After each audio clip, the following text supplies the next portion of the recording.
Y así veo de qué se trata esto. Vamos a poner esto para arriba. Bueno, ¿qué les comento? Buenos días a todos en este mundo endodóntico. Un placer siempre estar con ustedes. Usted está silenciado, dice. ¿Estoy silenciado o no? ¿Se me escucha?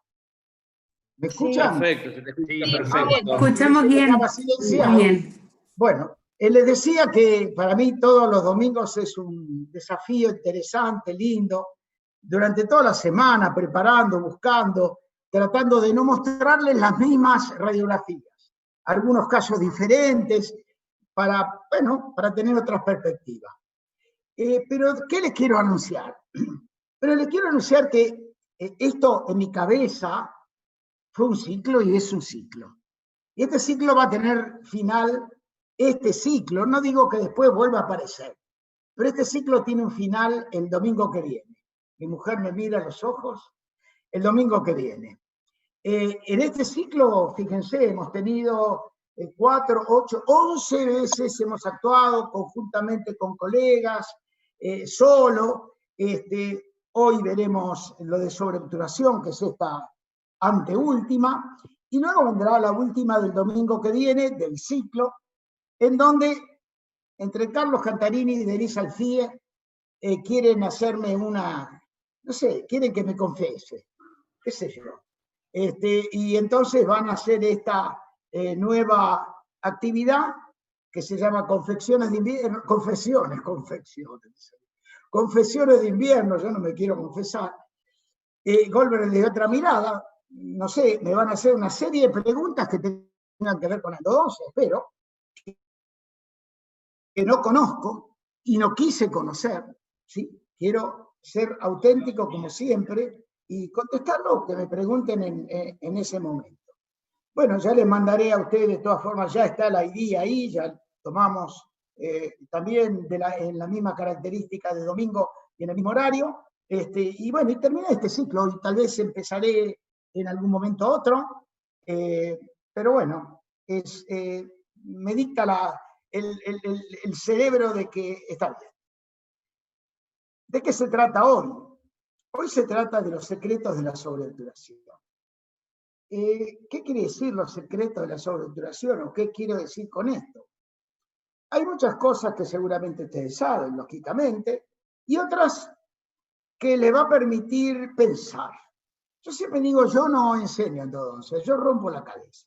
O sea, abro cabezas para que la gente de alguna forma piense. Y veo que eso es fructífero porque por Instagram mucha gente me manda, hoy voy a presentar una radiografía, por ejemplo, de un colega de México que me la mandó. Y me pareció un caso interesante. Así que inmediatamente dije, sí, claro que la voy a poner. Porque no es mi interés solamente mostrar lo mío, mi interés es contarles mi experiencia y a la cual le puedo sumar la experiencia de otros, sin lugar a duda, y me parece valiosísima. Primero que la gente confíe en mí. Creo que soy un tipo confiable, mi mujer no sé qué dirá, pero creo que soy un tipo confiable. Y quiere decir confíe en mí, en que yo voy a poner su nombre, voy a poner de dónde viene, no me voy a robar ninguna imagen. Yo no necesito poner letras de agua debajo de mis diapositivas. El que las quiere tomar, las toma. Eso tiene que ver con la docencia. Fíjense ustedes que docencia, una vez lo descubrí, de golpe. Docencia empieza con dos. No hay un cencia. Es docencia. Tiene que haber dos. Uno que enseña y el otro que aprende. No hay otra forma. Son dos para la ciencia. Yo digo que en el pasado docencia debe haber sido escrito con SC. Y después, bueno, dejaron la S de lado. Pero necesitamos el otro, porque si hablamos solos es muy difícil. Necesitamos que alguien escuche, ¿cierto? Entonces esto es lo que me llama a estar con ustedes todos estos días y contarles estos secretos. Estos secretos que tienen más de medio siglo de endodoncia. En principio, esto lo aprendí de Ben Johnson. Cuando Ben Johnson decía esto, a mí me sorprendía. Decía Ben Johnson, porque En todos los libros la sobreobturación es un accidente. Ahora, un accidente es algo que nos ocurre de vez en cuando, no que nos ocurre todos los días. Nosotros chocamos el coche todos los días, no nos caemos todos los días, no tenemos accidentes todos los días. Y cuando yo terminaba mi día de trabajo, de 7, 8 conductos que había hecho, en 6 había sobreobturado, en 5 había sobreobturado. Y ahí entendí la frase de Ben Johnson que decía, o que dice, la sobreobturación no es en generar un accidente, sino una consecuencia del procedimiento de obturación. Claro, yo no sobreobturo porque quiero. Quiero no sobreobturar, pero me pasa. Entonces, yo diría, haciendo un parangón, algo similar, ¿no? Si yo trabajase en un circo, ¿cierto? Y estuviese en la soga caminando, haciendo equilibrio, ¿a ustedes les parece que no me pondrían abajo una red? Me mato si no me ponen una red. ¿Sí? Siempre por si hay un accidente, hay una red. Ahora, el periodonto, cuando está lesionado, o sea, cuando hay una radiolucidez, no es una red. Y entonces la sobreobturación, inclusive a veces puede ser importante. Y nosotros no la queremos, pero se produce. Porque no está esta red que me pondrían a mí debajo del alambre donde estoy haciendo el equilibrio. Entonces, empecemos por ahí. Voy a mostrar muchas sobreobturaciones, porque les insisto, yo creo que de 8 conductos sobreobturaban 5. Entonces, ¿por qué pienso que sobreobturamos? ¿Ok? Todos. Yo, en Brasil, que siempre decían que no a la sobreobturación, yo llegaba, decía en mis cursos, levante la mano quien nunca sobreobturó. Y no levantaba la mano nadie. Todos habían sobreobturado. Entonces, ¿todos cometieron accidentes? No lo creo. Creo que, bueno, que es una situación que se debe a varias causas que vamos a analizar. Primera causa, ¿cuál es la anatomía del foramen apical? Esto sería lo que nos enseñan. Un foramen circular aproximadamente a 1 milímetro del ápice anatómico, lateralmente, eso nos enseña. Pero esto es lo menos frecuente. Lo más frecuente es foramen oval, que salga lateralmente y no en la punta. Frecuente también es un foramen como este que están viendo acá en esta microscopía electrónica. ¿Cómo hacemos para obturar este foramen con un cono de... No hay cono de gutapercha de esta forma. Entonces, esta porción, esta aleta, esta coma, y será obturada con sellador, y ¿quién controla que el sellador no se vaya? Entonces, y esto lo vamos a ver clínicamente también. Fíjense ustedes, una raíz distal de un molar inferior, con 3 forames. Y lo muestro porque es una foto que yo tomé de una pieza extraída, ¿ok? Y ustedes pueden ver a mayor aumento, este es un foramen oval, no es circular. Este es triangular, no es circular. Este tiene forma de riñón o de 8, no es circular. Entonces los conos de gutapercha ajustarán acá, acá, y todo este espacio, ¿quién lo ocupa? ¿Nadie? No puede ser. Llevamos el sellador ahí. Y si llevamos el sellador, ¿quién lo contiene a ese sellador? Y evidentemente vamos a sobreobturar. ¿Es un accidente? No, porque, a ver, si yo le pregunto a cualquiera de ustedes que están haciendo una endodoncia, decime cómo es el foramen. No lo saben. No lo saben. La radiografía no se lo muestra. El CONVIN tampoco le da la forma específica del foramen. Entonces, la situación es sacar a cruz, acierto o no acierto, pero lo que Briceño plantea claramente que el 90% de los forámenes son ovales. Perdón, el 70% de los forámenes son ovales. Sí, el 70% de los forámenes son ovales. No hay cono de gutapercha oval. Entonces, tendrá que ser el sellador el que ocupa los espacios, y el sellador deberá ser insoluble. Porque, ¿qué quiere decir obturación hermética?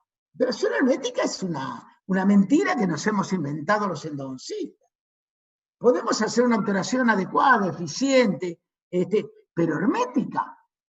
No existe esa posibilidad, ¿cierto? ¿Y qué pasa con el tiempo, no? Con los selladores vamos a ver algo.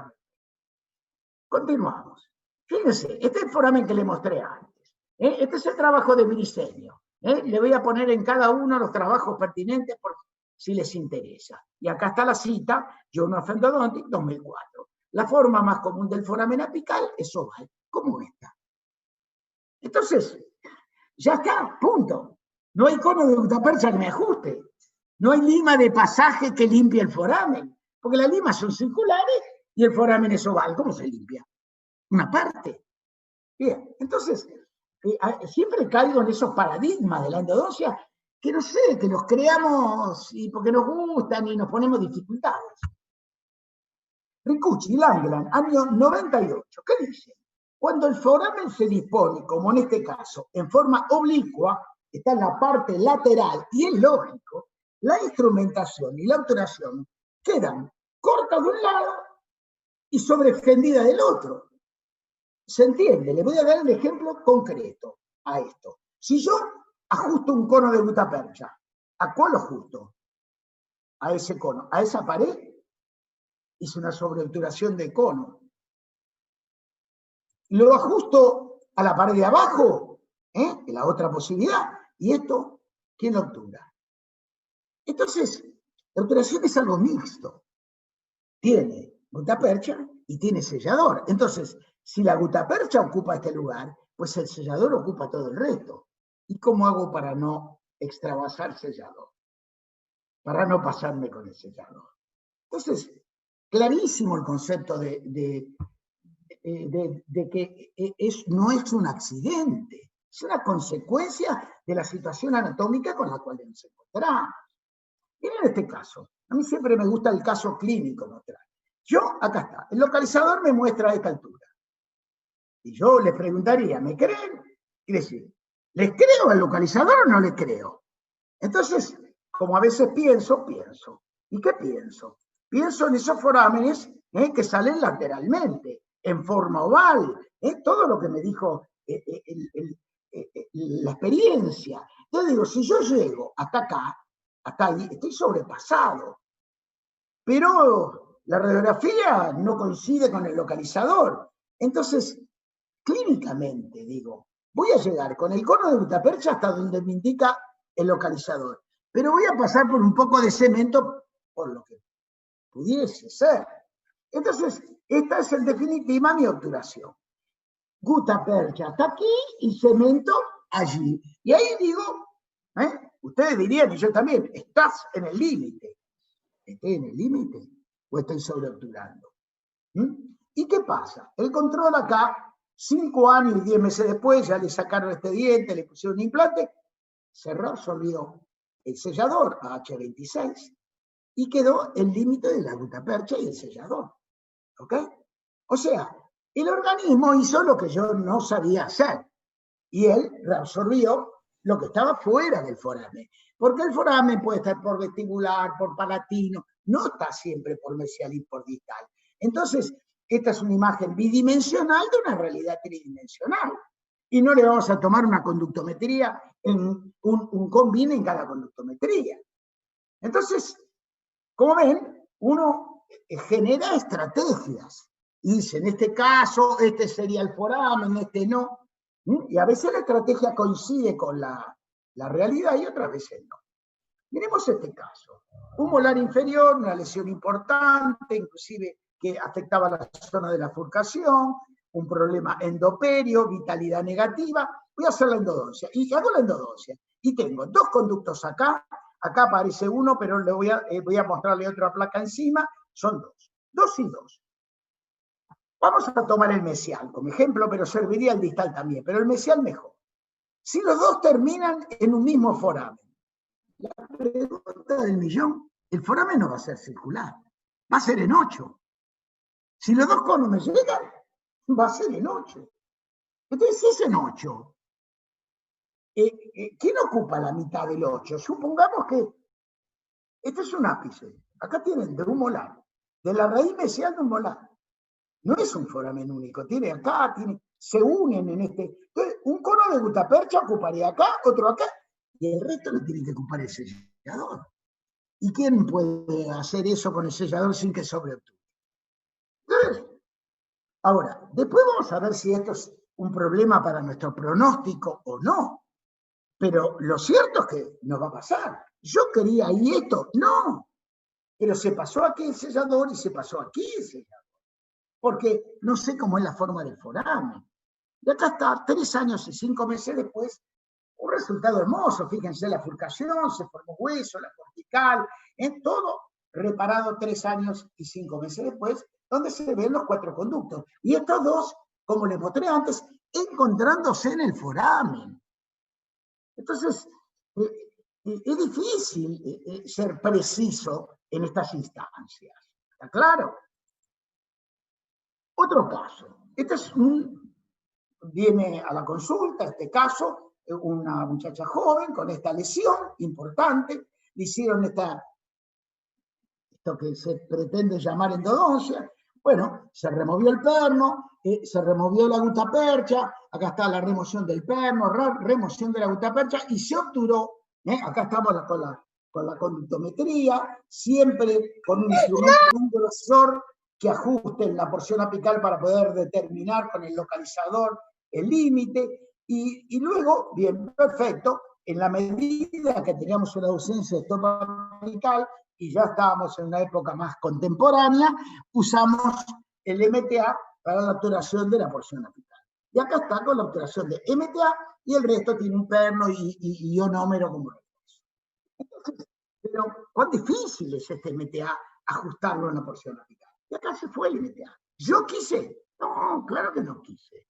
Tomé todas las medidas necesarias cuando llevé el MTA, la colocación del MTA con un atacador, con un tope de goma 3 milímetros antes para que ocupe 3 milímetros, y se fue, porque no hay un stop.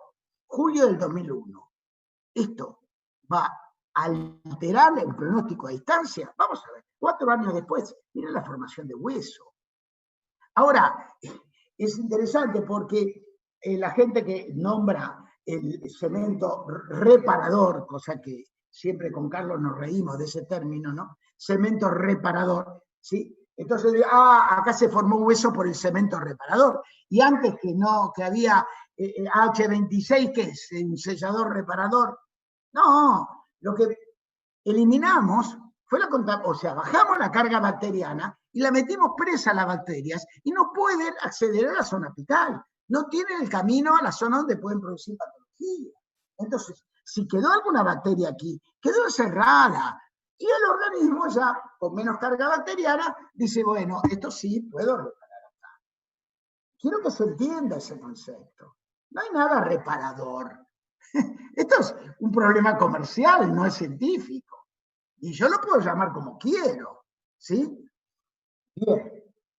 Fíjense ustedes, el trabajo de Nair Schugren, publicado en el año 1990, muy interesante. Dice, la sobreobturación no siempre es visible radiográficamente.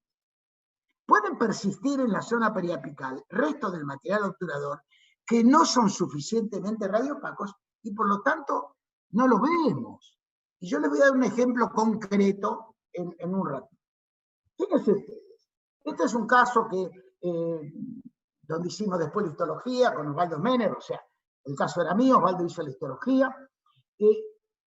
Más o menos 6 años, 7 años después, el paciente se le fractura la red y se deciden hacer, el dentista decide hacer la extracción. Si nosotros miramos acá, no vemos ninguna imagen radiográfica de sobreobturación, para nada, ¿ok? Ahora, acá lo tenemos a mayor aumento, no está sobreobturado. Ahora, histológicamente, cuando Osvaldo hace la histología, acá tenemos el foramen y acá tenemos partículas del sellador dispersas por el periodonto. Ahí, partículas de sellador dispersas por el periodonto, que no se ven radiográficamente, pero que existen. O sea, en realidad siempre sobreobturamos. El tema es que no lo vemos. A su vez, ese diente tenía 2 forámenes. Este es uno no tocado. Fíjense ustedes, se ve inclusive ahí el tejido vital, no tocado. Y este fue el instrumentado. donde vemos restos acá oscuros del material de obturación, material necrótico inclusive, en ese foramen, ¿sí? Y a distancia vemos todas estas partículas negras que son los restos del material de obturación, que están a distancia. O sea, como bien dicen ahí, no siempre vemos la sobreobturación, pero que existe y en general existe. Miren ustedes, acá tienen un barco, podemos hacer un crucero por el Atlántico, aunque hace un poco de frío, no nos van a permitir que estemos varios en el barco, pero el tema es, ustedes ven el barco, ¿para qué hay detrás del barco? El barco es lo más importante. Vamos a hacer que este barco viaje. ¿Y qué deja ver? Miren qué sol hermoso. El barco tapaba ese hermoso sol. ¿Está claro? Entonces, hay muchas cosas que nos tapan lo que queremos ver en la radiografía. Si yo les muestro esto, ustedes van a decir, bueno, acá el doctor hizo un incisivo, lo obturó. Esto es una sobreposición de este diente extraído sobre una radiografía que yo recorté. ¿Y por qué le muestro esto? Porque ahí está, ya está sin el hueso. Este diente lo hice a propósito, obturado con un sellador que en su momento era de color rosa, rosa subido, porque tenía óxido de titanio, y este sellador, ahora tomo una foto, ¿y qué veo?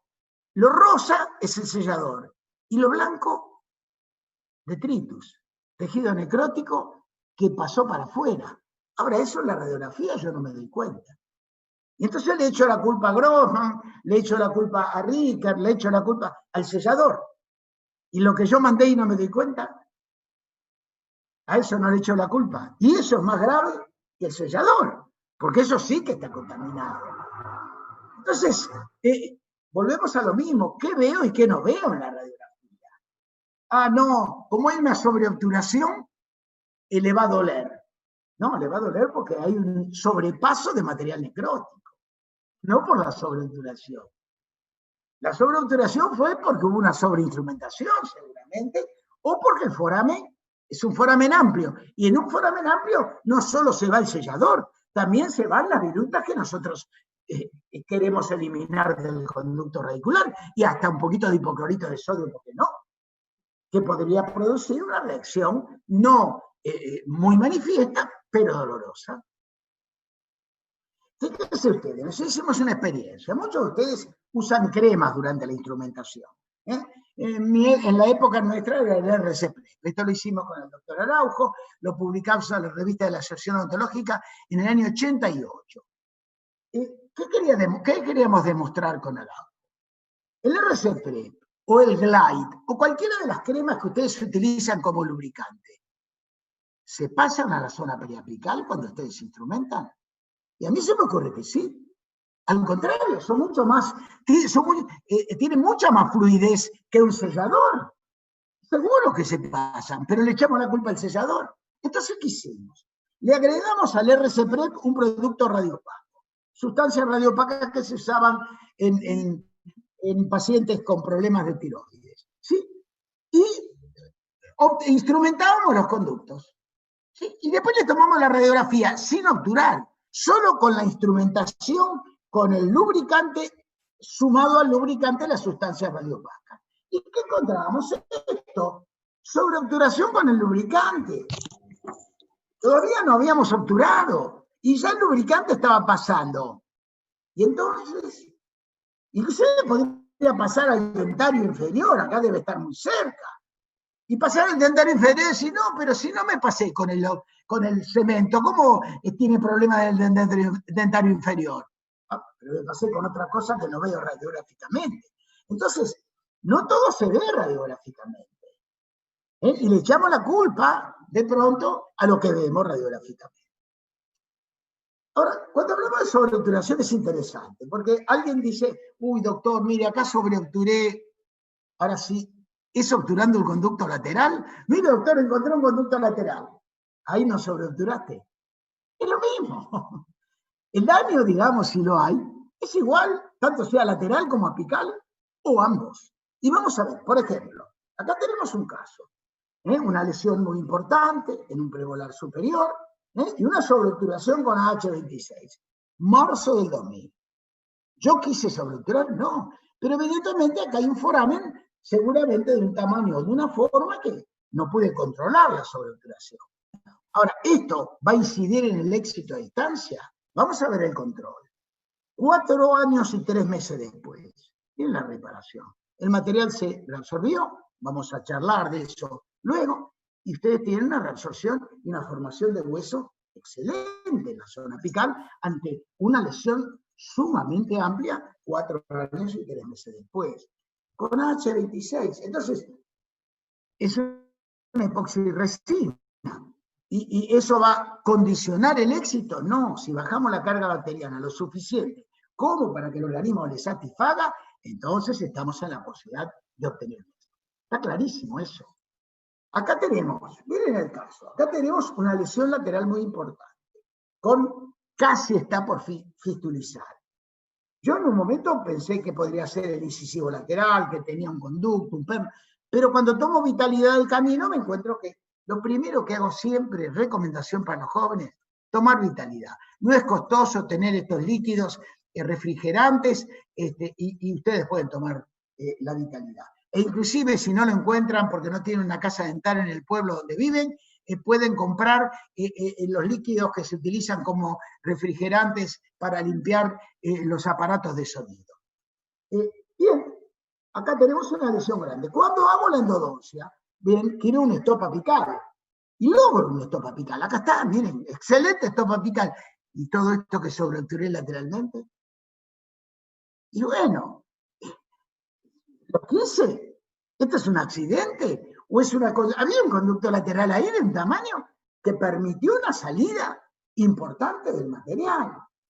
Ahora, ustedes ven que en todas mis charlas, en general, rarísima vez, muestro un caso sin el control a distancia. Siempre me ha preocupado y cómo anduvo, que es lo que le interesa al paciente.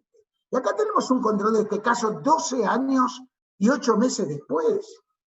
El material está siendo solubilizado, desintegrado, muy lentamente, 12 años después. Pero miren el tejido óseo. Es factible que acá haya una radiolucidez todavía, y tejido fibroso, pero evidentemente desde esta imagen radiolúcida a esta es totalmente diferente. El paciente está asintomático, sin dolor, y la pieza dentaria del canino 12 años después, con una cresta, como siempre les muestro, en el mismo nivel, o sea, manteniendo la integridad. ¿Esto qué quiere decir? Que la sobreobturación puede ser en distintos lugares, y yo no siempre la puedo controlar.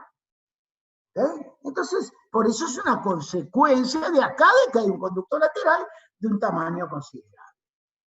La radiolucidez apical, dice Freestad, International Endodontic Journal 2004, la radiolucidez apical asintomática, como aquella, persistente, como aquella, especialmente en piezas dentarias con sobreobturación, como aquella, no debe ser considerada como fracaso.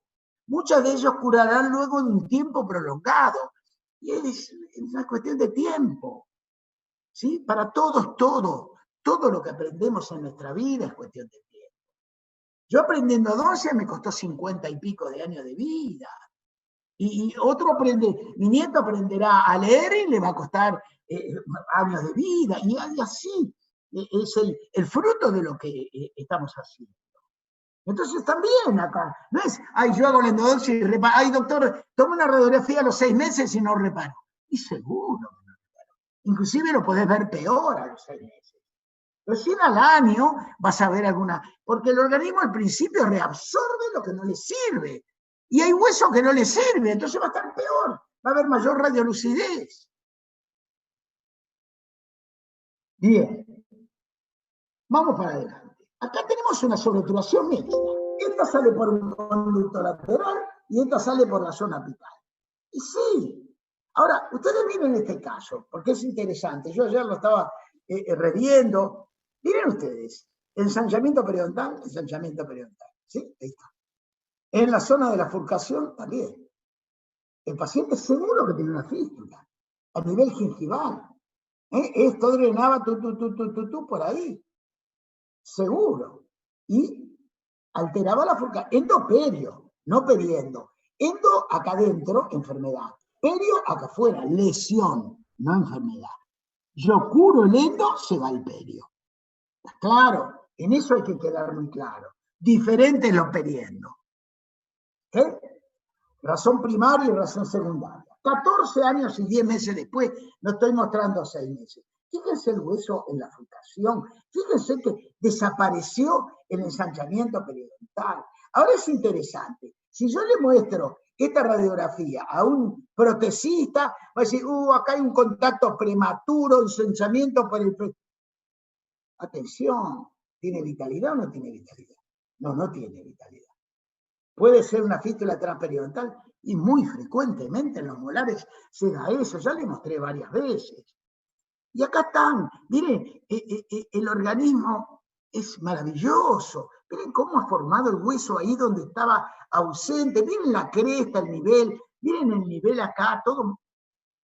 14 años después, solo tenemos que darle las condiciones para hacer el tratamiento, para que el organismo pueda. De eso se trata. La vida se trata de eso, jóvenes y adultos. Fíjense lo que dice Siqueira, International Endodontic Journal 2001. Interesante. Este es un artículo muy interesante que les recomiendo.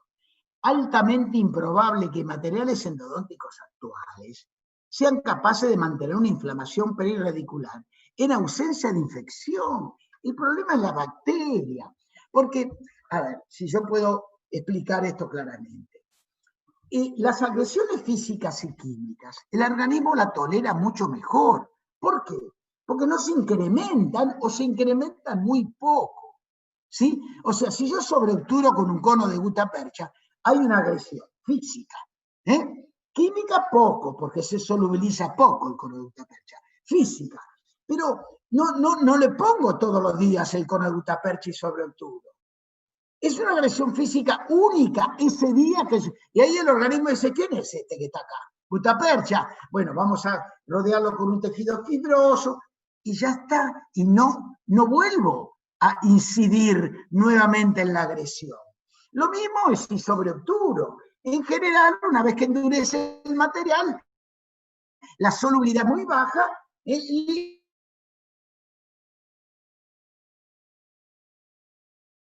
ahora, si son bacterias, mis colegas, la situación es diferente, porque hoy son 100, mañana son 1000, mañana son 5000, mañana hay otra, viene, es otra historia, va incrementándose la agresión. Entonces, es, como dice Siqueira, improbable que un sellador actual, que no sea terriblemente agresivo, estamos hablando, pueda producir un daño perirradicular sin que haya una infección. Entonces, no le echemos la culpa al sellador. Ahora, si con el sellador mandamos viruta, y bueno, ahí la infección puede darse. Ahí están las bacterias. Muchas, pocas. La zona periapical puede compensar esa historia y no lo sé, porque es difícil decir cuántas bacterias son necesarias para producir patología, porque también depende de la virulencia de la bacteria. Estamos en claro. Este trabajo, por ejemplo, 92 casos con sobreobturación, 53 con radiolucidez apical. La curación ocurre en conductos bien obturados, aún en presencia de material sobreobturado. Otro más, lo mismo, 92. El factor asociado al fracaso fue la presencia de bacterias. La extensión apical de la obturación no incidió en los fracasos. Esto ya hasta el propio Ricucci, que en un momento criticaba tanto la sobreobturación, lo sigue criticando, toda la criticamos, pero ya dice, bueno, igual se repara en los trabajos recientemente publicados por ellos. Entonces, es así. ¿Con qué y cuánto sobreobturé? Esa es otra historia, ¿no? Vamos a ver. Con base de óxido de zineugenol, todos estos selladores que ustedes ven acá, el cemento, el pulcaral sealer, el cemento de Grohmann, el endometazone, el tublicil, en general son con bases de óxido de zineugenol. ¿Ok? Y acá tenemos, por ejemplo, siempre traté de buscar material que de pronto ustedes no hayan visto. Este es un caso de Ritter. ¿Sí? Tenía una fístula el paciente, acá la ven. Otra vez, el mismo cuadro. Molar, dañada la fulcación, seguramente una fístula transperiodotal, que ustedes no la ven nítida, porque puede salir por bucal o por lingual, y la raíz le tapa la salida de la fístula, digamos, en visión radiográfica. La endodoncia obturado en febrero del 2002, y 2 años y 2 meses después, miren ustedes la formación de la cortical, aún con la sobreobturación se está desintegrando, se va a eliminar. Han pasado 2 años, quizás en 5 o 6 años ya no quede nada de este material que está desintegrándose y solubilizándose, que es a base de óxido de zinc. Otro, Tublicil. Este caso lo hice yo en el 86. Fíjense ustedes, para mí el conducto era este, pero salió también por acá, o sea, como una especie de delta. 14 años después se reabsorbió todo lo sobreobturado y está en correctas condiciones. 14 años después, y la sobreobturación desapareció. Endometasone, fíjense en este caso, septiembre del 77, hice la endodoncia, una pequeña lesión y una sobreobturación. Preparación para poste, para que el protesista le coloque el poste. Fíjense ustedes, 9 meses después, 9 meses, la imagen radiolúcida es mayor. Lo que les decía es 100. Si quieren ver reparación, 6 meses es muy poco tiempo. 1 año recién. Acá 9 meses después me asusto y digo, fracasé. Le hago un combín, en el combín va. Yo estoy convencido, discúlpenme lo que voy a decir, los radiólogos se me pueden tirar encima, que el combín muestra una imagen radiolúcida más grande de lo normal. Es mi opinión. Esa imagen fantasma que tiene se acrecienta también, no solamente con los radiopacos, sino con los radiolúcidos.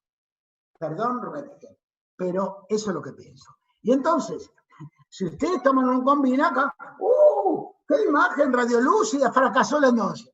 Tiempo. Hay sintomatología. ¿Recuerdan el trabajo de Lara Ralph de la revista de Nueva Zelanda que le presenté hace ya otras charlas anteriores? Hay que ver la clínica. Duele la percusión, hay una fístula, síntomas objetivos y subjetivos. Si no hay síntomas, espero. Y miren este caso, interesante. 21 años y 6 meses después cambiaron el perno, inclusive. Este perno lo sacaron, ahora tiene una corona, pusieron otro perno, grandote, etc. 21 años después viene la reparación. Excelente, hermosa reparación. No es la radiografía inmediata. Hizo el conducto Gabriela Martín, ya, a reparar. No, hizo el conducto Volver, a reparar. Hizo Franklin el conducto Carlos Candá, a reparar. No es así. No es así. Primero a descombrar todo lo que nos sirve. En cualquier obra en construcción, a ver, yo tengo un hijo arquitecto, así que las he visto varias. En cualquier obra en construcción, cuando destruyen el edificio, lo tiran abajo, vienen los que descubren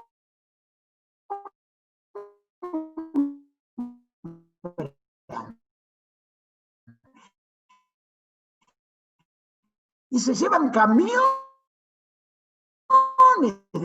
con capacidad de fagocitosis, y tienen que llegar ahí, no hay 1 millón ahí, tienen que llegar para llevarse y a dónde se lo llevan y cuánto tiempo tardan, cuándo llegan, cómo aumenta la circulación para que lleguen y entonces viene el cuadro inflamatorio.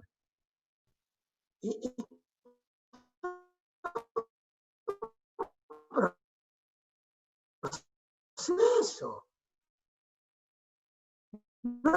Pumba. Hicieron la endodoncia, se terminó.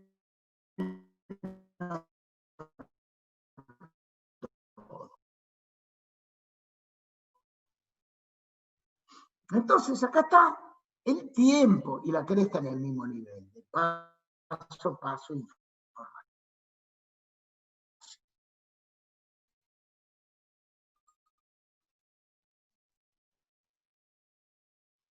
El trabajo que yo ya tiende a solubilizarse, desintegrarse y es reabsorbido. Vamos a charlar un ratito luego sobre ese tema. ¿Qué pasa con cementos con base en hidróxido de calcio? Acá tenemos 3 ejemplos que yo he utilizado durante mi carrera. Acá tenemos, por ejemplo, de calcibiótico canalcina. Este creo que nunca lo vieron. Una sobreobturación pequeña, 3 años y 3 meses después. Fíjense la imagen. Todavía hay una imagen radiolúcida, va a tardar un poco más en reparar. Pero fíjense lo que era y fíjense lo que es, ¿cierto? O sea, aunque hay una sobreobturación, el organismo puede reparar. ¿Está claro? Apexit, una sobreobturación bastante interesante, una lesión grande, tal vez con una fístula transperiodontal, 11 años y 9 meses después, hermoso tejido óseo con la cresta manteniéndose en el nivel. Con base en resina. O sea, fíjense, estamos hablando de todos. H26, Diaquet, H+. Miren, este también nunca lo vieron porque hace poco que lo fotografié. Mayo del 90, 4 años después, el H26 desapareció y la reparación concreta se ha dado. Pero no es tan frecuente, que tarda mucho más normalmente en desaparecer el H26. Pero yo levantaría la mano y digo, Goldberg, tengo una pregunta para usted. Hágame la pregunta. ¿Había fístula o no? Claro que había fístula. Por eso está saliendo el H26 así. Camino por la fístula. Y si hay fístula, el material se va a ir mucho más rápidamente. ¿Está claro? Acá tenemos otro caso. Este es un caso muy lindo, también nuevo, que fotografié hace poco. Fíjense ustedes, miren, vamos a ver una imagen radiolúcida que se continúa a la furca, tiene una fístula. Un ensanchamiento en la raíz mesial también. Este ensanchamiento de acá tiene que ver con la fístula. Es una fístula, en este caso, que estamos viendo claramente y que a veces no se ve tan claramente cuando se superpone por vestibular o lingual, en este caso, o vestibular o palatino, en el caso superior, con una raíz. Y 12 del 94, y hay una sobreobturación. Yo no quise seguramente, pero se produjo. 12 del 94. Y acá estamos en un control 7 años y 4 meses después. Brillante el organismo. ¿Cómo reacciona ante esta endodoncia, esta lesión tan grande? Se formó hueso, todo alrededor. Todavía persiste parte del H26, porque evidentemente se comporta con más resistencia que los cementos a base de óxido de sinugenol, porque es menos soluble. Y ya se lo voy a mostrar eso. ¿Se entiende? Y ven ustedes, miren el hueso acá, miren qué hermosa la cresta. Fíjense en la zona de la furcación, la recuperación. Bravo el organismo, brava la endodoncia, no la mía, la endodoncia, la que me enseñaron, la que hacen ustedes, yo o quien sea. Acá, por ejemplo, estamos en lo contrario, han pasado 17 años y fíjense, la lesión, acá está, preoperatoria, posoperatoria inmediato, a distancia, reparó, tenemos el hueso formado perfectamente y la sobreobturación todavía existe. También con H26. No siempre se comporta igual, ni siquiera en el mismo paciente. En un diente se comporta de una forma y en otro diente de otra. Porque además depende de la compactación de la masa. Si es una masa blandita y desintegrada o es una masa compacta. Porque los macrófagos, ustedes cuando van a comer un bife, lo tienen que cortar con cuchillo y tenedor. Y el macrófago cuando tiene ahí, o la célula gigante, cuando tiene ahí la sobreobturación, no tiene cuchillo y tenedor. Entonces tiene que solubilizarlo, el organismo, tiene que desintegrarla, y ella empieza a atacar por distintos frentes. Y ahí empieza a poder, pero no se puede comer 1 milímetro cúbico de obturación, un macrófago, de sobreobturación. Entonces necesita cortarlo con cuchillo y tenedor. ¿Cuál es el cuchillo y tenedor? Justamente los mecanismos que tiene solubilidad, desintegración, que en un ratito lo vamos a charlar. Pero ven el comportamiento diferente en un caso y en otro caso. Este caso tampoco lo conocen, también lo he sacado de la galera recientemente. Este fue un caso que hice en abril del 84 con Diaquet. Una ligera sobreobturación. Miren el tamaño del proceso. 1 año y un mes después, todavía hay una imagen radiolúcida, pero se ha formado hueso en forma, miren acá, miren este hueso aquí, en forma considerable. Con una sobreobturación pequeña que el Diaquet es mucho menos reabsorbible. Y acá está, se mantiene exactamente igual. Pero acá, por ejemplo, se reabsorbió, pero pasaron 10 años. Acá tiene una operación con diaque, octubre del 88, una sobreobturación, quizás un conducto lateral, no puedo jurar. Y acá vemos 10 años y 6 meses después la reparación de la lesión. O sea, aún con la sobreobturación, no se detiene la reparación. ¿Qué vimos en este trabajo con respecto a los materiales con base de resina que sobreobturaron? Los materiales sobreobturados con base en resina persistieron. ¿Ustedes recuerdan que los de óxido de zinc, el 68% se iban, se reabsorbían? En cambio, estos persistieron en casi la mitad. En el 50% casi persistieron. ¿Por qué? Demostrando baja solubilidad, desintegración y fagocitosis. No lo pueden cortar con cuchillo y tenedor. Se tardan mucho hasta que lo solubilizan, lo desintegran en pedacitos y después lo pueden fagocitar. Es un procedimiento como el nuestro. Yo siempre insisto, le comento a mi mujer, las bacterias tienen derecho a vivir, vinieron a este planeta antes que nosotros y van a seguir viviendo. ¿Qué pasa con el Topsil, H+, 2-Sil, Termasil, que es lo mismo, van a ver luego? Persiste más.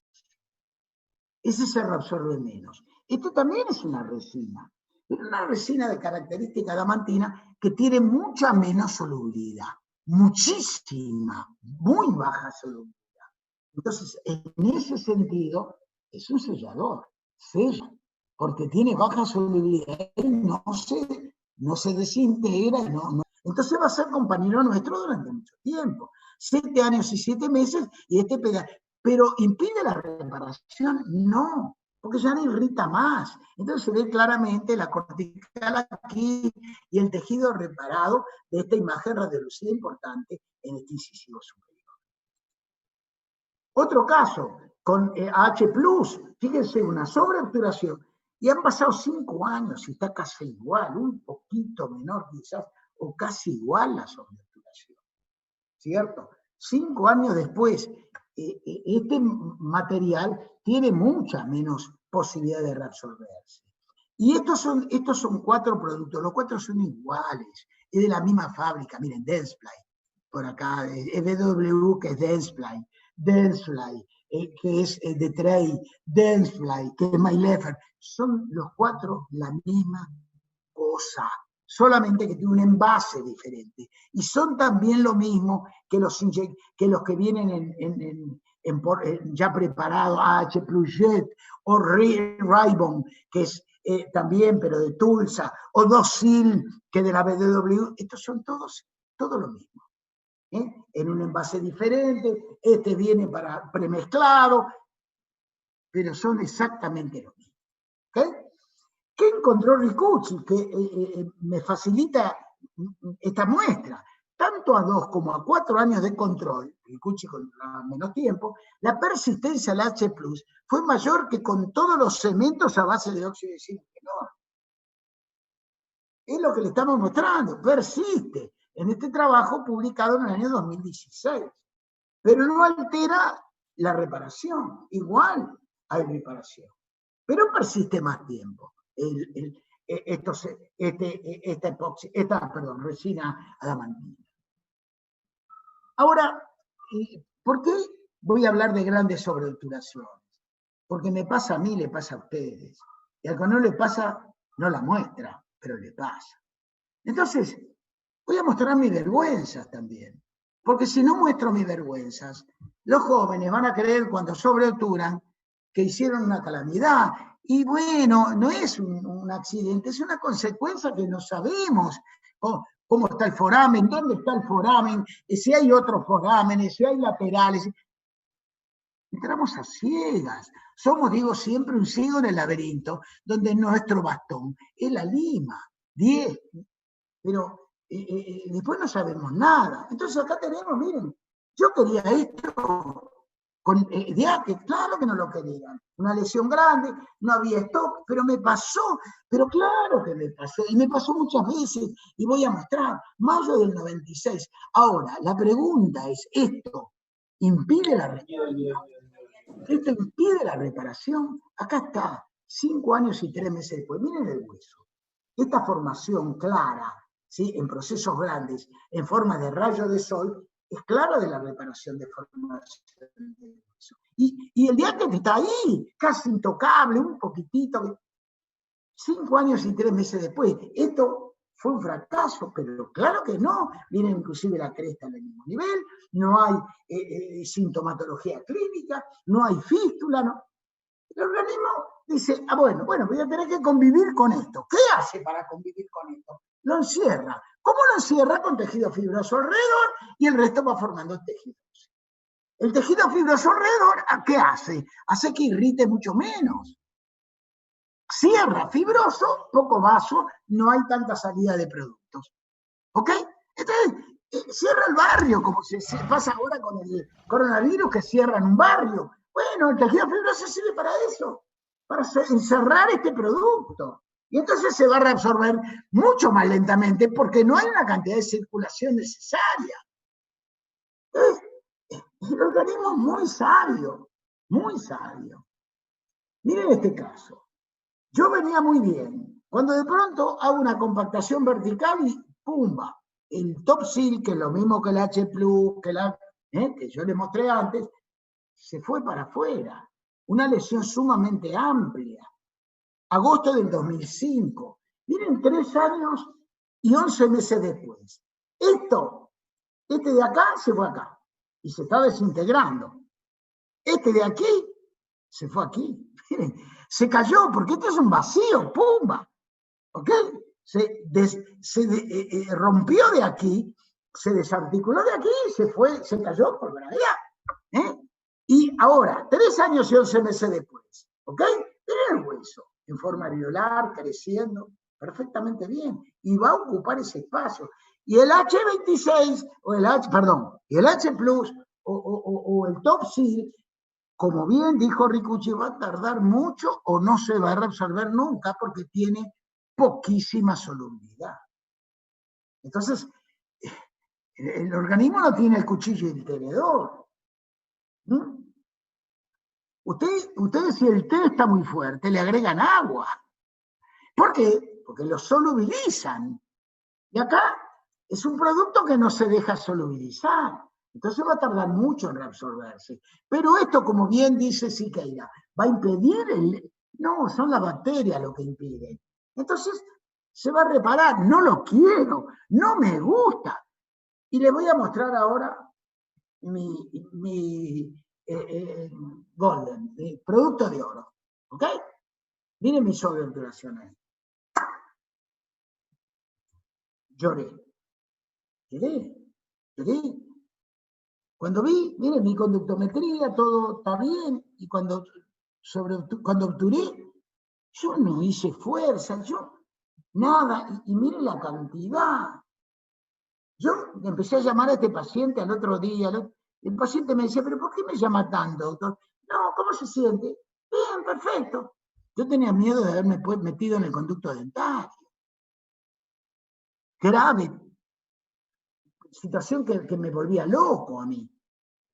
Entonces, bueno, y fracasó, ¿qué hago? La cirugía No, el paciente no tiene síntomas clínicos, sí, quizá un poco de dolor algunos días. Entonces, espero. Y estoy en mayo del 97, 12 años y 3 meses después. La tiro a la basura esta radiografía, me quedo con esta, sobreobturé poquito. 15 años y 1 mes después casi no hay sobreobturación. El organismo nos ayuda. Yo digo, Dios es el doncita y nos da una mano increíble. Y acá está el hueso en el mismo nivel, la cresta, el paciente con su molar 15 años después, a pesar de una sobreobturación. ¿Esto es lo que quiero? No, pero que levante la mano quien nunca le pasó. Yo creo que nosotros los docentes tenemos que mostrar esto, porque esto determina que le puede pasar al joven sin lugar a duda. Sin lugar a duda. Yo a veces veo hermosas hermosa radiografía, hicieron presión vertical, nunca me muestran una sola sobreobturación gigante. No puedo creer que nunca les pasó. No puedo creer. No puedo creer. A los que hacen técnica de obturación de Schiller, compactación vertical, no puedo creer que siempre un pequeño puff de 1 milímetro cúbico de sobreobturación. No lo puedo creer. Miren, este es un caso de Denise y Santiago Fragli, de la cátedra de endodoncia. Creo que la que trabajaba era Denise, y la historia, ayer hablé con Denise también, la historia era que obturaron y yo le dije, mira, hace un poquito más de compactación, y cuando hicieron un poco más de compactación, miren, ProRoot, una lluvia de ProRoot a la zona perirradicular, en un proceso muy grande, en una chiquita, un chiquito, no me acuerdo, pero un paciente joven. ¿Ok? Septiembre del 2009. Acá está 5 años después. El hueso se está formando. Y acá está 7 años y 9 meses después. Miren el hueso. A pesar de que todavía, y esto va a tardar mucho, porque el ProRoot es un 70% de cemento Portland, es una pared. Y entonces el organismo desintegrar eso, solubilizar eso. ¿Cómo se solubiliza una pared? ¿Ustedes si le echan agua a la pared todos los días se va? No. Entonces necesitan una fagocitosis, desintegración en partículas más pequeñas, y lleva mucho tiempo. ¿Pero impidió la reparación? No, no la impidió. Y el paciente lleva, está chiquito, 7 años y 9 meses, y quizás Santiago tenga algún control posterior de este caso. Ahora, vamos a llamar la atención. Chocolate hay que darle, eso hay que botarlo desde ayer. En este tema, ¿no? El uso de los selladores biocerámicos regeneradores, como dicen, son muy fluidos, ojo con ellos, fluidos, muy. Y si miren a qué distancia estaba el dentario, miren a qué distancia estaba el dentario. Esto es un caso, una gentileza de Jeff Sanson. Cuando yo trabajé en los cursos de Nova Southeastern University, él tuvo la gentileza de dármelo. ¿Qué hizo? Hizo compactación vertical. Acá está, prueba de conos, cemento, endosequence, compactación vertical, dentario inferior. Y estaba a distancia. Un grave problema fue este caso. Y miren a qué distancia estaba. Pero fluye mucho. Cuidado. Yo era otro de los grandes temores en mi carrera profesional, el dentario inferior. Y llamo la atención, este es un primer molar, pero llamo la atención en los segundos. Los segundos, hoy que tenemos las caras más chicas, los segundos molares están, perdón que había un pelo ahí en la cámara que no me dejaba, los segundos molares están mucho más cerca de lo que estaban antes del dentario inferior, porque la cara se ha achicado.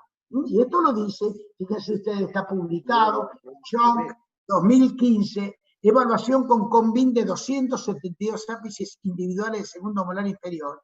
En más del 50% de los molares inferiores segundos, existió una íntima relación entre sus ápices y el dentario inferior, igual o menor a 4 milímetros. Atención. Atención. ¿Cómo se lleva el sellador y qué fluidez tienen los selladores? Mirar bien la proximidad del dentario inferior. Bien, bien, bien. Para no tener un accidente muy, muy complicado. Muy complicado. Vamos a la reabsorción. ¿Sí? Los mecanismos. Recuerdan que les dije, hay mecanismos físicos, desintegración, químicos, solubilidad, biológicos, fagocitosis. Y vamos a verlo. Solubilización, desintegración, dispersión, encapsulamiento dentro de lo biológico, fagocitosis, todo esto sucede. Ustedes sobreobturé, pero el organismo empieza a trabajar ahí. Acá empieza a suceder cosas, un montón de cosas, ¿ok? Algunas no se pueden ver radiográficamente, pero suceden. Cuando un paciente me dice, doctor, usted me hizo una endodoncia ayer y hace 3 días que me duele. Qué bien que le duele, porque quiere decir que hay un mecanismo inflamatorio que está funcionando. El problema sería que no hubiese un mecanismo inflamatorio. Entonces sí tendríamos problemas. Pero tenemos un mecanismo inflamatorio que interviene en todas estas, con aumento de circulación, con diapedesis, salida de células con capacidad de defensa, polinucleares primero para tratar de fagocitar, luego la generación de macrófagos, a partir de histocitos, etc.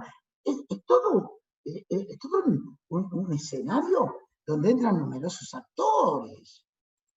Entonces, miren, este es un estudio que publicamos en el Journal of Endodontics del año 97, conjuntamente con Liliana Artaza, Ana de Silva, el doctor Ricardo Macchi y Andrea Kaplan, que estaba, Macchi y Andrea estaban en la cátedra de materiales dentales. ¿Y por qué se los muestro? Desintegración de cementos o de selladores endodónticos. Fíjense ustedes, esto es H26. Inmediato, estamos obturando un tubo de polietileno en forma inmediata. Y lo metimos a 37 grados en agua destilada. Y lo sacamos a los 45 días y tomamos una foto. No sé si Esteban Moreno estás escuchando, esto yo te charlé de ayer. Tomamos una foto. Miren la desintegración, miren la porosidad. No es el mismo producto. Y es el mismo tubo. Ahora, este es una epoxirresina. ¿Qué pasa con el tublicil, que es un cemento en base a óxido de sinugenol? 45 días después hay un agujero. Se solubilizó mucho más. De ahí, Esteban, lo que vos me preguntabas ayer, ¿qué pasará con el biocerámico? Yo creo que va a dejar un agujero mayor, creo yo. Entonces, esto es un tema. Ahora, dentro del conducto no quiero que le pase esto. Fuera no me importa. Está bueno para que se fagocite. Pero dentro, si me pasa esto, y acá entran un montón de bacterias, y acá se hace una población de bacterias. Entonces, bueno, eso tendría que ver con la solubilidad, con el encapsulamiento. Estos diátex en perros. Fíjense, ¿qué hace el organismo? Tejido fibroso alrededor. Cárcel. ¿Para qué? Para que no dañen al resto del organismo. Lo encapsula, le mete, lo ata con una soga, que es el tejido fibroso. Las fibras colágenas, rodeándolo. Y si vos de acá no te escapás. No, y no me vas a irritar. El organismo es muy inteligente. Y a veces hasta con tejido óseo. Esto es todo tejido óseo y esto es tejido fibroso, rodeando un material sobreobturado. Esa necesidad de encapsularlo, ustedes por ahí no conocen, pero la tuberculosis producida por el bacilo de Koch, cuando el bacilo de Koch se instala en el pulmón se calcifica. ¿Cómo se defiende el pulmón? Calcificándose, aislando el bacilo de Koch. Por eso cuando me dicen a mí, el dióxido de calcio es biocompatible. ¿Qué va a ser biocompatible con un pH 12,4? Es tan agresivo que produce una necrosis superficial de las... Y ahí el organismo se separa calcificando. Porque ¿qué otra cosa se va a hacer la pulpa para separarse? Calcificar, nada más. Entonces, no es que sea lindo. Aprovechamos la maldad que tiene. Porque el organismo lo calcifica. Porque no lo quiere. Lo quiere separado de él. No le dice, venite con nosotros. Dice, quédate afuera, vamos a calcificar y vos estás afuera. Otra situación es que muchas veces cuando se solubiliza y se desintegra, que lo que vimos antes en el caso que le mostré de Menner con nosotros, es el transporte. Esto es Silapex. Y el Silapex está dentro del conducto, pero hay partículas fuera que son transportadas por macrófagos. Miren, esto es en perros, lógicamente, esto lo hicimos junto con el doctor Ison Suárez, y acá están todas las partículas transportadas por los macrófagos. Acá mayor aumento van a ver claramente el macrófago lleno de estas partículas de óxido de zinc, de titanio, de óxido de titanio, que la transporta porque, ¿y dónde se las va a llevar? Porque ¿qué hace con ellas? ¿A dónde se las lleva? ¿Sí? Y se las lleva a los vasos, porque los vasos los lleven ¿a dónde? Y bueno, hay que ver. Pero acá ustedes pueden ver, esto sí lo hizo Osvaldo también, creo, con EDAX, para ver que eran partículas de titanio y bario, que son componentes de Silapex, y ustedes pueden ver a distancia, ¿sí?, la presencia, y miren ustedes, adentro de un vaso, estos son eritrocitos, estos rojos que ven aquí. Esto es un vaso, y estos son los eritrocitos. Y acá está esta partícula de óxido de titanio que el vaso se la lleva. ¿A dónde? A órganos vitales, al riñón, por ahí, y eliminar la porolina. Bueno, como si fuese partículas de plomo de la pintura. ¿Okay? Por eso, de alguna manera, se le ha quitado el óxido de titanio a la mayoría de los selladores endodónticos, porque producía justamente el auge, por ejemplo, en un trabajo, lo encontró a mucha distancia de la zona apical. Nosotros vemos que se reabsorbe, pero ¿dónde fue? Esa es otra pregunta. Esa es otra pregunta. Entonces, el transporte vascular de algunos de ellos. Y este es un trabajo que publicamos con Ilson Suárez hace ya muchos años también, en el año 90, en el Journal of Endodontics, con partículas, fíjese, esto fue obturado con calcidente y cruz canalcina. Si ustedes pueden ver, la obturación llegó hasta acá. ¿Ok? Esto que la gente dice, sellado biológico, eso es una mentira grande con una casa. Porque si acá hay tejido vital, es porque esto no está sellando nada. Es porque hay comunicaciones. Cuando cortamos en forma seriada este sellado, aparece la comunicación. Pero de esto no voy a charlar ahora. Si hay tejido vital, es porque hay comunicación. De alguna forma se alimenta este tejido vital. ¿Pero a qué voy? Son obturaciones cortas, como están viendo, esta es una obturación en perro. La obturación quedó acá, quedó ahí como el coto pulpar, como dicen los brasileños, pero si nosotros miramos la zona apical, miren, esta partícula birrefringente, llena de ella, mayor aumento, llena, ¿qué es eso? Partículas de la obturación que estaba a este nivel, que se va solubilizando, desintegrando y el organismo la transporta.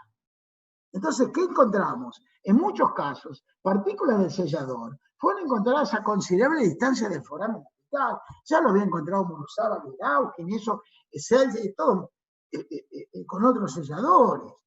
Entonces, no sobreobturo. ¿No lo ves? Pero esto sucede. La sobreobturación y el pronóstico a distancia. Este es un trabajo que yo les llamo la atención. Tenemos 430 personas, muchos de ellos docentes, participantes. Y cuando citan este trabajo, descubren, del Journal of Endodontics del 90, recuerden, por favor, que estas endodoncias fueron hechas por alumnos de pregrado. Recuerden también que se instrumentaron con Gestron.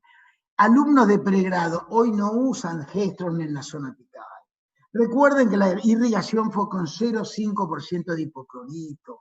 Recuerden que se usó hidróxido de calcio, pero que la obturación fue con cloropercha resina. Hoy no se usa poco la cloropercha resina, no se usa el cloroformo ni para disolver gutapercha. A veces, ¿qué vamos a hacer? Sobreobturar. Entonces, si sobreobturo con cloropercha resina, evidentemente que mi agresión voy a tener que tener controles de 20 años. A los 5, 6, 7 años todavía va a haber un problema irritante de cloroformo resina y gutapercha. Entonces, no estoy juzgando a Sjogren, estoy diciendo, año 1990, hoy hay otras tecnologías. Y vamos a hacer una cosa comparativa. Estos son de tratamientos, ¿ok? De tratamientos. Vamos a ver, ¿qué decía Sjogren? Cuando la obturación quedaba más de 2 milímetros, tenía un 68% de éxito. Cuando quedaba entre 0 y 2, 94%.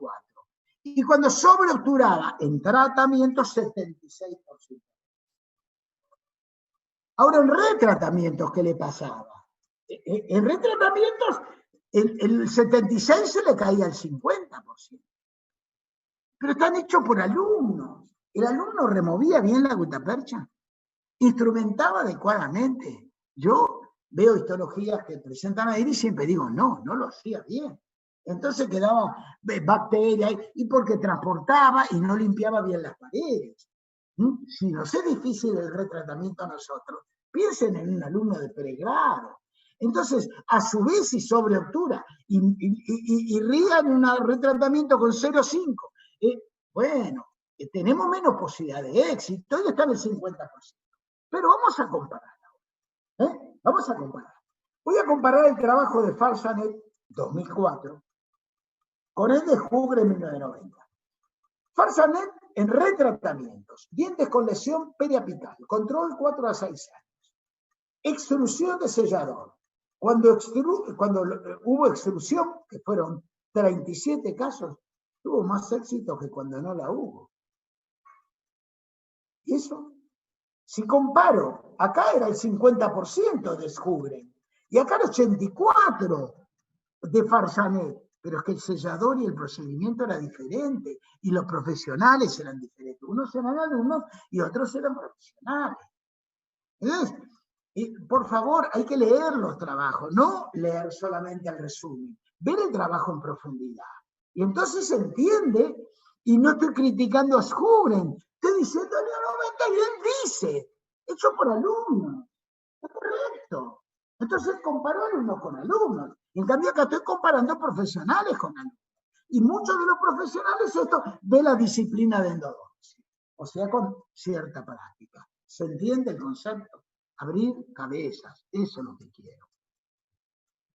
No que lean, sino que entiendan lo que leen. Es diferente, ¿eh? Es diferente leer y entender. Es totalmente diferente. ¿Qué encontramos nosotros en el año 2020 con 77 retratamientos y 143, creo, tratamientos? ¿Qué encontramos en sobreobturación, en controles prolongados de más de 2 años? Ni el tipo de material extruido, ni su reabsorción o persistencia tuvieron, tanto en el tratamiento como en el retratamiento, influencia significativa del éxito del caso. Lo que venimos diciendo. No, podrá tardar más, menos, pero el éxito se va a dar. El problema del fracaso tiene que ver con las bacterias, como lo dice Siquei y Ricucci también. Y miren este caso. Es claro, y quizás ya lo vieron, pero es demostrativo de lo que les digo. Acá tiene una imagen radiolúcida muy importante, en una lesión de este premolar. Hago la endodoncia en noviembre del 97. Tengo una ligera sobreobturación con AH26. Controlo, ¿qué pasó? Menos de un año, meses. Y la sobreobturación está acá. La lesión es menor, pero ¿qué veo? Ensanchamiento del periodonto, veo la cortical que pega una vuelta y envuelve la sobreobturación. Todavía no veo reparación absoluta, ¿está claro? Estoy en unos meses. Bueno, a los 2 años, miren, el material ya no es el mismo. Recuerden el anterior, lo compacto. Ahora miren esto. Son pedacitos desintegrados. Solubilización, desintegración para permitir la fagocitosis. La cortical está un poco mejor, pero todavía pega la vuelta. Porque necesita reabsorberlo. Porque ahí está sonriendo, ¿no? Necesita reabsorberlo. ¿Y qué pasa 7 años y 7 meses después? Lo reabsorbió. Y la reparación, perfecta. La cortical, miren, hermosa. El ensanchamiento periodontal desapareció. 11 años y 2 meses después. Pues, cresta en el mismo nivel. Pues, tiempo. Porque no se construye un edificio en 6 meses. No se construye. Se tarda 2, 3 años. Bueno, una reparación no se construye inmediatamente. Necesitan venir los obreros, no están ahí. Necesita que nos traigan los camiones. Los camiones es la circulación. Aumenta la circulación, se separa la pared vascular, hay diaperesis, salida de los polinucleares. Es un procedimiento. Es un procedimiento que no se hace ya. Entiendan eso. Fíjense ustedes, este trabajo a mí me encanta. Alguien me escribió por Instagram pidiéndome los trabajos que yo considero importantes y le mandé 4 trabajos. Y dentro de ellos este. Este trabajo tiene que ver con los tratamientos. Va a haber otro luego acá con los retratamientos. Pero la Escuela Escandinava publicó en International Endodontic Journal en el año 2002. ¿Qué pasó? Analizaron 265 raíces, hechas por alumnos también, de 10 a 17 años de control radiográfico clínico. ¿Y qué encontraron? 88.7% de éxitos. Esos mismos casos 10 años después. O sea, control de 20 a 27 años, les aumentó el éxito 6.4%. ¿Qué pasó? ¿Qué diferencia? Tiempo. Nada más que el tiempo. Necesitó más tiempo. Y en los retratamientos, esto se agrega más. En el retratamiento sobre 112 raíces hechas por alumnos con lesión periradicular periapical, éxitos de 10 a 17 años, 85.7. Esperaron y tomaron controles 10 años después, subió casi el 10%. No hay síntomas, esperar. No hay síntomas, esperar. Y a veces se da el éxito después clínico radiográfico. ¿Y qué dice Pristat al respecto? Dice, la demora en la reparación resultaría de la presencia de sobreoperación. Y puede ser que demore la sobreoperación, puede ser porque el organismo, como vieron en el caso que le mostré recién, necesita reabsorberlo o encapsularlo o necesita tiempo para acostumbrarse o rechazar a ese producto. ¿Está claro? Sobreobturación y controles a largo plazo. Diferentes selladores. Este es un retratamiento. Es decir, esto no es un tratamiento, esto es una porquería. Bueno, metieron un cono de gutapercha ahí, evidentemente una imagen radiolúcida periradicular importante. En el año 85, julio del 85, rehago esta mala endodoncia, obturo con calcibiótico Rutgerald-Siller, siempre los prótesis, en esa época se usaba mucho perno colado y los protesistas, Fernando, déjame preparado para perno. Bueno, acá está 1 año y 3 meses después, se ve claramente la reparación, y acá está 26 años y 10 meses después. Miren el hueso. Hermoso hueso. Inclusive cambiaron el perno, el poste. Ya tiene un perno muñón, etc. 26 años y 10 meses después. Otro caso. Un tratamiento deficiente, no es un tratamiento endodóntico.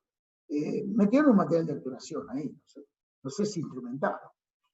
Y acá tenemos una imagen radiolúcida ubicada y seguramente una reabsorción. Fíjese, esta imagen radiográfica ya me está hablando una superficie plana, para mí una reabsorción apical. Bueno, hacemos la obturación y evidentemente había una reabsorción, se sobreobtura. Sin querer, a H26, enero del 98. Acá estamos 1 año y algo después. Acá estamos 4 años y 11 meses después. Y la sobreobturación con el H26 en un 50% se va, pero no siempre. Y acá está, persiste, pero fíjense la radiolucidez totalmente desaparecida.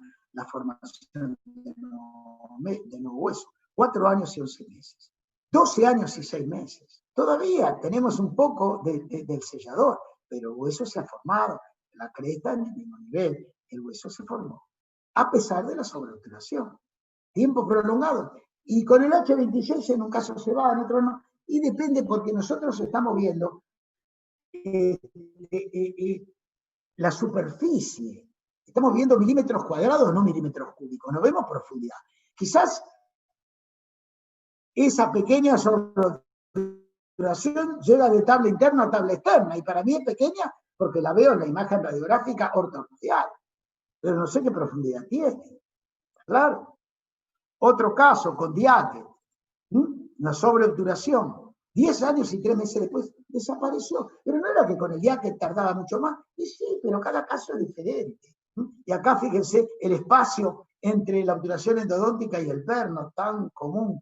Nosotros lo encontramos en un trabajo que hicimos con Gonzalo, con Carlos, y no sé si alguien más, sobre 1000 pernos colados. Vimos que el 40 y pico por ciento, 47 creo, tenían estas interfaces. Que si hubiese un conducto lateral, no hay problema. ¿Qué pasa con la sobreobturación de gutapercha? Opa. Este es el otro tema que sería importante analizar. Miren, existen dos, para los más jóvenes, los especialistas que ya conocen, o seguro conocen esta diferenciación. Una cosa es la sobreextensión y otra cosa es la sobreobturación, concepto de Schiller. Sobreextensión es pasarme con un cono de gutapercha, pero sellar mal. Y acá ven, el cono este se pasa, pero por acá podría haber cualquier cantidad de bacterias que salen y entran sin ninguna dificultad. Podría crecer el cultivo y agredir la zona afectada, porque no está bien sellado. Esto es diferente. Acá el cono de gutapercha está pasado, pero sella adecuadamente el foramen apical. Entonces, esto es una sobreextensión, pero una subobturación. En cambio, esto es una sobreobturación, con una correcta obturación, pero que está pasado el cono de gutapercha. Establecida esa diferenciación, de esto no voy a hablar, porque esto conduce claramente al fracaso, porque hay bacterias. Esto es qué pasa con la agresión de la gutapercha. Entonces, borro esta parte. Y voy a la sobreobturación con gutapercha. ¿Ok? ¿Qué dice Nair? Jonathan Donati, 1990. La gutapercha es considerada el menos citotóxico de los materiales usados para la obturación inodora. Sin embargo, dice Nair, en raras circunstancias puede provocar una reacción a cuerpo extraño periapical. Y ahí viene la pregunta que yo hago. ¿Sí? Por eso les digo, hay que pensar, les rompo la cabeza, ¿todas las conos de gutapercha son iguales? Cuando yo digo gutapercha, cono de gutapercha, ¿cuánto tiene de gutapercha? En realidad tendría que decir cono de óxido de zinc, porque tiene más óxido de zinc que gutapercha. ¿Está claro? Entonces, digo, sin embargo, en raras circunstancias, se me puede provocar porque esas raras circunstancias dependen del cono. Y entonces, vamos a un trabajo que hicimos conjuntamente con los doctores Mazzone, Krugin, Osvaldo Mena, que está presente. Estudiamos la superficie de los conos de gutapercha con microscopía electrónica. ¿Y qué vimos? Fíjense, perdón. Miren, en cuanto a la fórmula, composición química de los conos de gutapercha. Gutapercha un 20%, óxido de zinc un 60, un 70%. Entonces, depende del porcentaje de óxido de zinc, va a ser más agresivo y no. Y vamos a ver por qué. ¿Ok? Entonces, por ejemplo, que está acá, que veo acá. Si lo veo mayor aumento, veo las partículas de óxido de zinc sueltas. Mírenlo, miren ahí está. Esto es todo óxido de zinc suelto, que no es lo mismo que esto. Este cono tiene, evidentemente, bien amasado en los productos. En este tengo está pelado con el óxido de zinc suelto, y este va a ser más agresivo que este. Y ahí es donde tenés la diferencia. ¿En qué cono de gutapercha estamos analizando? Que no lo sabemos. Nosotros, con Osvaldo, con con un grupo de gente, con Mazzone, lo estudiamos muchísimos conos de gutapercha. Pero dejamos de estudiarlo cuando nos dimos cuenta que por ejemplo, nosotros estudiamos el cono de Mailleffer, ¿sí? Y decíamos, es malo, es bueno, no importa. Pero después Mailleffer se lo entregaba a otra fábrica. Ya no lo fabricaba la misma empresa, lo fabricaba otra, que le resultaba más barato, lo que sea. Y ya no era el mismo cono. Entonces veíamos que la misma casa tenía conos diferentes. Entonces dijimos, esto no lo podemos seguir así. Es muy difícil. Y ahí dejamos de analizar los conos de gutapercha. Y ahora tenemos otros conos, Copita, etcétera, serán mejores. Y bueno, será cuestión de Elías de que lo mires al microscopio electrónico y lo compares con los conos viejos. Porque tienen óxido de zinc en la misma proporción que estos. Habría que ver. Entonces, ¿qué encontró Pascone y Spammer? Que une este concepto. Publicado en Jonathan Donati 90. La toxicidad de la gutapercha de los conos es atribuida a la filtración de iones zinc.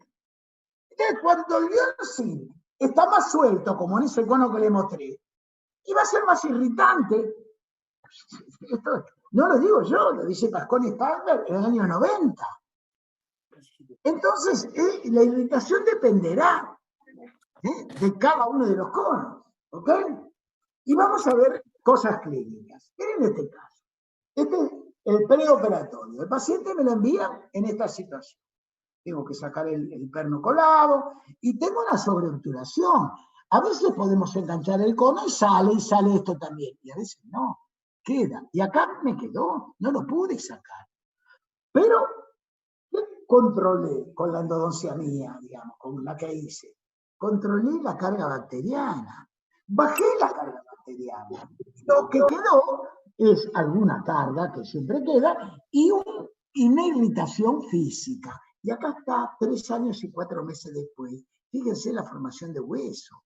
Importante. Y todavía se queda un poco de cono, aunque parece menos, no importa, queda, que está irritando un poco y por eso no está la reparación completa. Pero clínicamente seguro que está bien y que va a andar bien en el futuro, porque es cuestión del tiempo en que el organismo puede reabsorber ese producto. ¿Está claro? Vamos a ver otro caso. Miren este caso, esto lo hicimos conjuntamente con Santiago Fraglis y Carlos Cantarini. Me olvidé de ponerlo acá abajo. Con Carlos Cantarini y Santiago Fraglis en la Asociación Odontológica.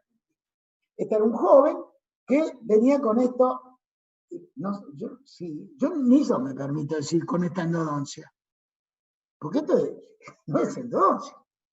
Esto, no sé, con un dardo o una onda o con un arco y flecha le tiraron conos adentro. Y la pregunta del millón que nos hacíamos es esto que está suelto acá. ¿Está dentro del conducto? ¿Está por vestibular?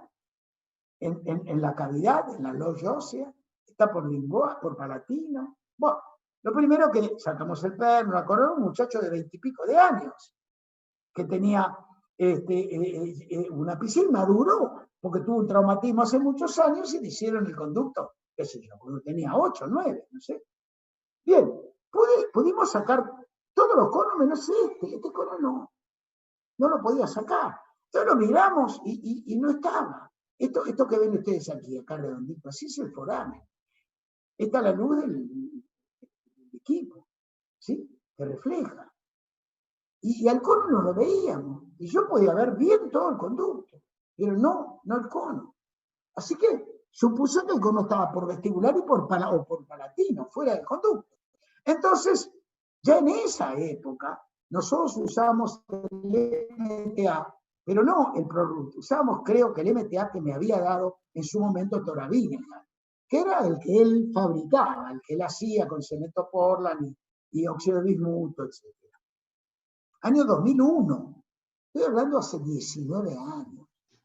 Obturamos la porción apical con ese producto, no recuerdo si era ProRoot o ese MTA de Torabineja, luego le pusimos un perno y ionómero de vidrio que tenía una flexión similar a la de la dentina porque era un diente con paredes muy delgadas. ¿Ok? Y le sacamos esta corona de acero y este perno que tenía. Y acá está el cono de Gutapercha saludándome y saludándonos a Santiago, era muy amigo de Santiago. A Santiago y a mí y a Carlos. Y no lo pudimos sacar. Marzo del 2001. 4 años y 3 meses después. La reparación, viene el hueso. El cono de Gutapercha ya casi no se ve. Todo esto está siendo reabsorbido. Y se va a reabsorber completamente. Necesitamos más tiempo.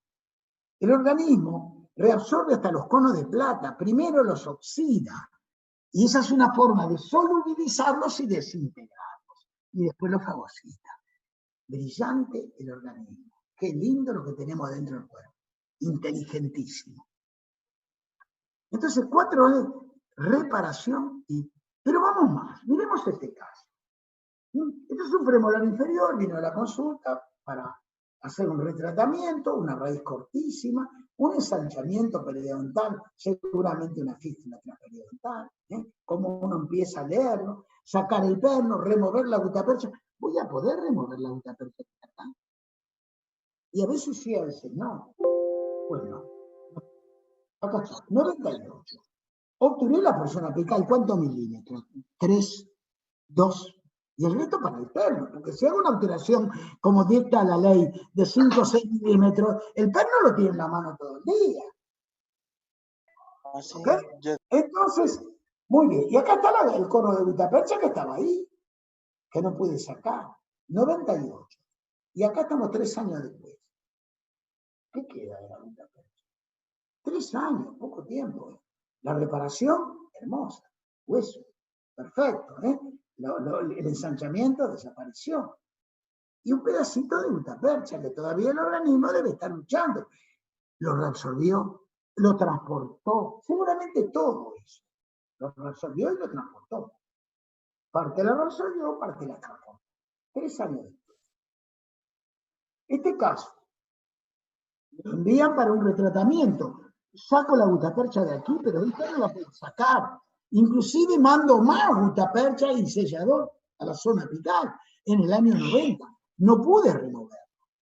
Y acá estamos 8 años después. Miren la gutapercha. Ahí está. Y 11 años después, ¿dónde está la gutapercha? Mírenlo bien, no hay más gutapercha. Ya la que estaba. Entonces, en principio, como bien dijo Siqueira, no alteró la reparación.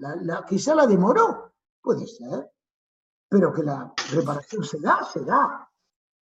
Este caso lo conocen, pero para mí es muy típico y muy llamativo. Es el caso que publiqué en el libro de Ingrid. Fíjense ustedes, el paciente viene, esta es la preoperatoria.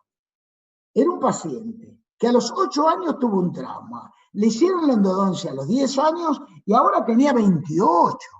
Y recién detectan esta imagen radiolúcida y me lo mandan para que yo rehaga la endodoncia. Y yo veo que no tengo stock, que la gutapercha se me va a ir a la zona periapical. Entonces ya le digo, esto se va a acompañar seguramente con una cirugía apical para eliminar toda esa gutapercha que voy a mandar allí. Bueno, empiezo a remover la gutapercha con una gestro manualmente, y fíjense, le muestro esta radiografía, pues toda la gutapercha que mandé cuando limpié el conducto. Eso es todo gutapercha que mandé para afuera, a la imagen radiolúcida. Y ahora tengo el posoperatorio inmediato, sellé esta porción apical con ProRoot. O sea, bajé la carga bacteriana, encarcelé las bacterias que podrían haber quedado. Con el ProRoot. Diciembre del 2002. ¿Okay? 6 años y 3 meses después. La lesión no está más casi. Y la gutapercha se está reabsorbiendo, la cresta en el mismo nivel.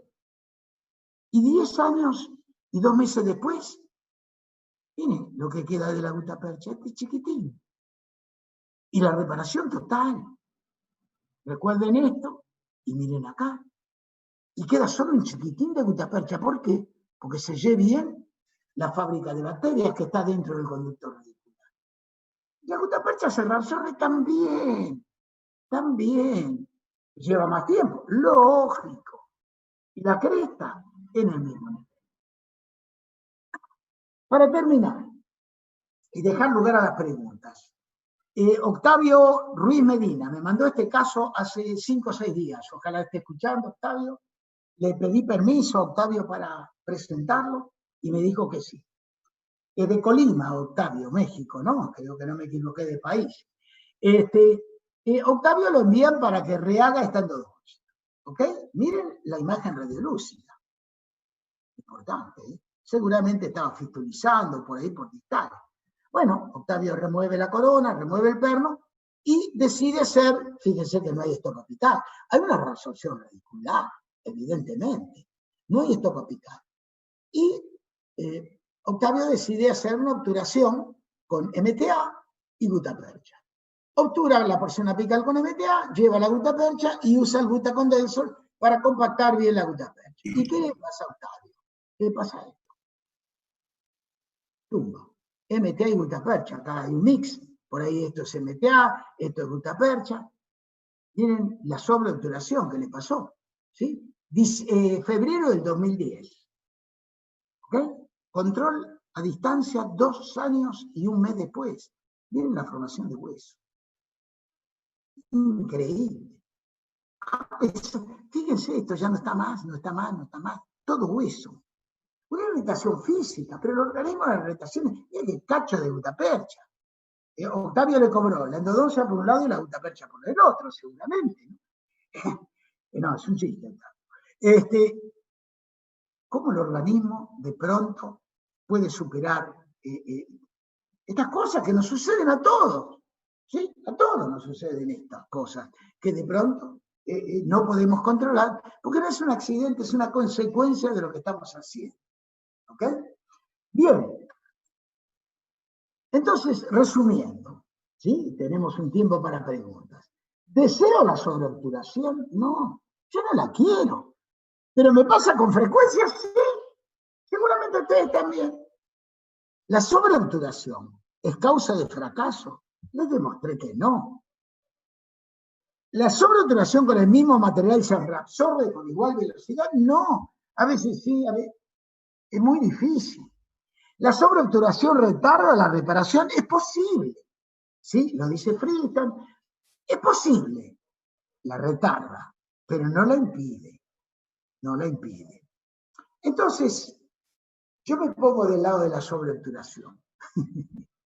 Y en un segundo le voy a pasar a ustedes esta imagen, pero quiero verles las caras. Esta imagen se la debo a Denise Alfie, que me estimuló para hacer esto, ¿no? ¿Qué hago aquí?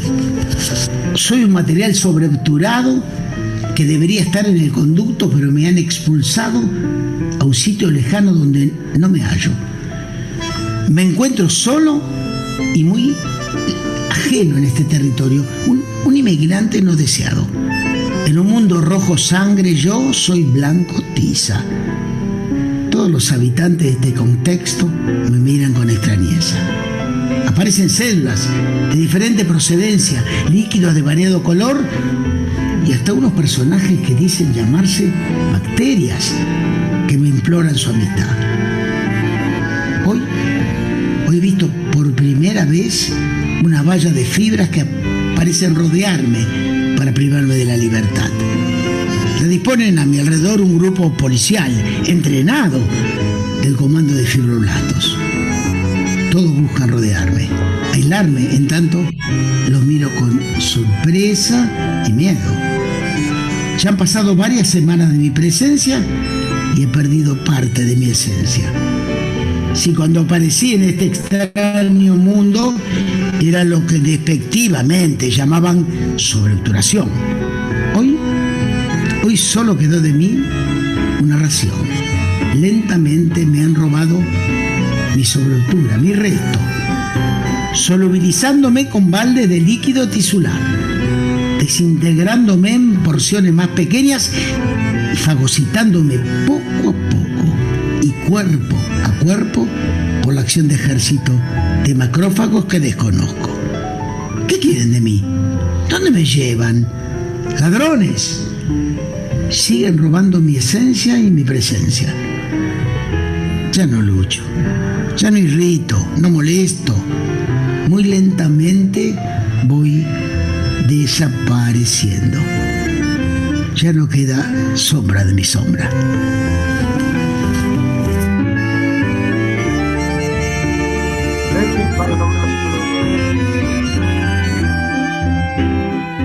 Mis queridos amigos, no sé, estoy dispuesto a las preguntas, tengo 15 minutos. El café está humeante ahí, lindo. Sí, yo tengo acá un mate medio frío que mi mujer me cebó hace más o menos 2 horas. Ni me animo a tomarlo. Así que bueno, escucho las preguntas que pudiesen haber. No sé si mi hija está despierta, si está ahí.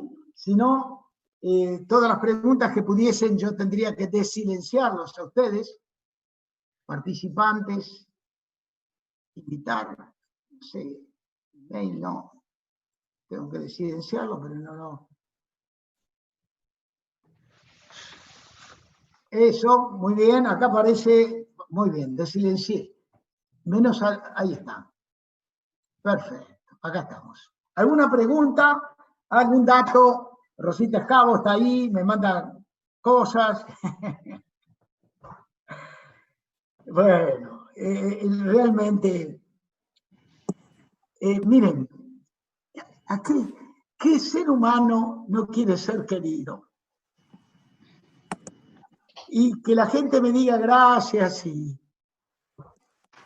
Bueno, llena mi vida, realmente, realmente. Estos momentos son muy particulares. Tener tanta gente. Nunca me importa el número, pero como ser humano me importa. Digo que no me importa, pero veo, digo, cuánta gente que está escuchando, cuánta gente que se está formando, cómo la gente de pronto quiere pensar. ¿Sí? Yo digo siempre, le decía el otro día a mi mujer, yo podría ser de mi hijo Mariano, o Lucía, o Pablo, un endodoncista, en un año lo saco endodoncista. Ahora, si saben por qué van a hacer la endodoncia, no sé. Eso es otra cosa.